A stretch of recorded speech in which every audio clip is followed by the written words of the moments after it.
2 ঘন্টা যাবত দাঁড়াইছি আর আমি বাসা থেকে রওনা দিছি আর 1 ঘন্টা আগে। ভাই রে ভাই, বরবাদ যে শুধু মুভির নাম তা নয়, পুরো দেশটাকেই কাঁপিয়ে দিচ্ছে বরবাদ।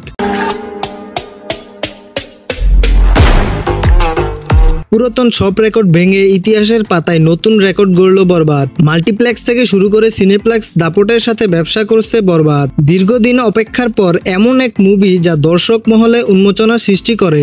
শাকিব প্রেমী অনুরাগী ভক্তরা এই মুভি দেখে বাকরুদ্ধ হয়ে গেছে। বাংলা সিনেমার ইতিহাসে বেস্ট এর মতো আর ছবি হয় না ভাই, জিল্লো মাল দে। বরবাদে অ্যাকশন ভায়োলেন্স থাকায় বাড়তি চাপ লক্ষ্য করা যায়। এতে করে ইতিমধ্যেই বক্স অফিসে সাড়া ফেলে দিয়েছে। এর আগে বাংলা কোনো সিনেমায় এতটা সফলতার সাথে ব্যবসা করতে পারেনি। এটা কেবল সম্ভব ঢালিউড কিং শাকিব খানের দ্বারাই। আর তার জন্য প্রযোজকরাও তার পিছনে টাকা বিনিয়োগ করতে বিন্দুমাত্রও ভাবে না। কেননা শাকিব খানই একমাত্র যার সিনেমা প্রমোশন ছাড়াই সুপার ডুপার হয়। সিনে সংশ্লিষ্টদের ধারণা বরবাদ 100 কোটির ক্লাবে যাবে।